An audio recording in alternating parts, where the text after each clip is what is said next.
The raising of Lazarus. A man named Lazarus was sick. He lived in Bethany with his sisters, Mary and Martha. This is the Mary who later poured the expensive perfume on the Lord's feet and wiped them with her hair. Her brother, Lazarus, was sick.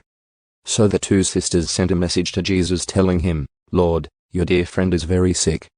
But when Jesus heard about it, he said, "Lazarus' sickness will not end in death.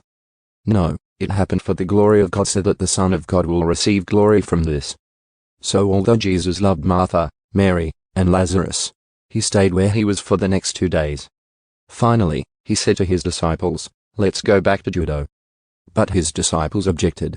"Rabbi," they said, "only a few days ago the people in Judea were trying to stone you. Are you going there again?" Jesus replied, "There are 12 hours of daylight every day. During the day people can walk safely. They can see because they have the light of this world. But at night there is danger of stumbling because they have no light." Then he said, "Our friend Lazarus has fallen asleep, but now I will go and wake him up." The disciples said, "Lord, if he is sleeping, he will soon get better." They thought Jesus meant Lazarus was simply sleeping, but Jesus meant Lazarus had died. So he told them plainly, "Lazarus is dead. And for your sakes, I'm glad I wasn't there, for now you will really believe. Come, let's go see him." Thomas, nicknamed the twin, said to his fellow disciples, "Let's go, too, and die with Jesus." When Jesus arrived at Bethany, he was told that Lazarus had already been in his grave for 4 days. Bethany was only a few miles down the road from Jerusalem, and many of the people had come to console Martha and Mary in their loss. When Martha got word that Jesus was coming, she went to meet him. But Mary stayed in the house. Martha said to Jesus, "Lord, if only you had been here, my brother would not have died. But even now I know that God will give you whatever you ask." Jesus told her, "Your brother will rise again."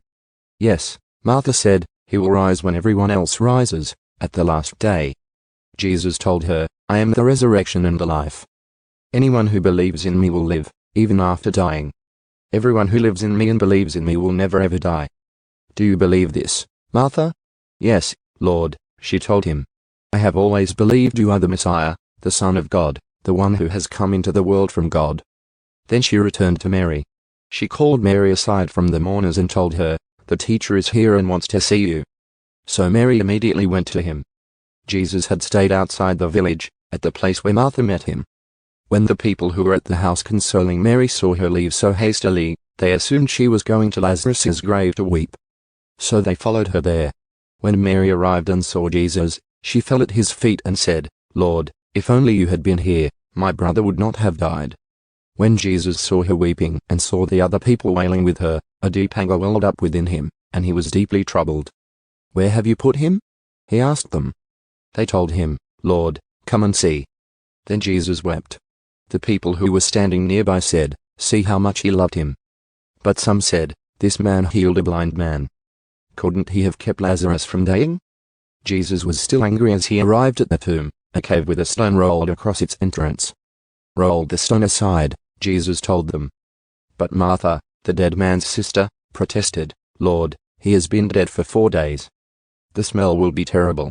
Jesus responded, "Didn't I tell you that you would see God's glory if you believe?" So they rolled the stone aside. Then Jesus looked up to heaven and said, "Father, thank you for hearing me. You always hear me, but I said it out loud for the sake of all these people standing here, so that they will believe you sent me." Then Jesus shouted, "Lazarus, come out." And the dead man came out, his hands and feet bound in grave cloths, his face wrapped in a headcloth. Jesus told them, "Unwrap him and let him go." The plot to kill Jesus. Many of the people who were with Mary believed in Jesus when they saw this happen. But some went to the Pharisees and told them what Jesus had done. Then the leading priests and Pharisees called the high council together. "What are we going to do?" they asked each other. "This man certainly performs many miraculous signs. If we allow him to go on like this, soon everyone will believe in him. Then the Roman army will come and destroy both our temple and our nation." Caiaphas, who was high priest at that time, said, "You don't know what you're talking about. You don't realize that it's better for you that one man should die for the people than for the whole nation to be destroyed." He did not say this on his own. As high priest at that time he was led to prophesy that Jesus would die for the entire nation.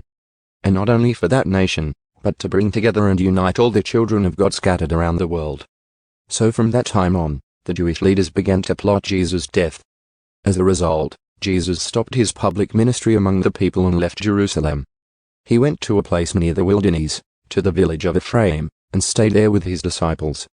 It was now almost time for the Jewish Passover celebration, and many people from all over the country arrived in Jerusalem several days early so they could go through the purification ceremony before Passover began.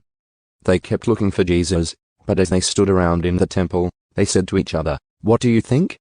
He won't come for Passover, will he?" Meanwhile, the leading priests and Pharisees had publicly ordered that anyone seeing Jesus must report it immediately so they could arrest him.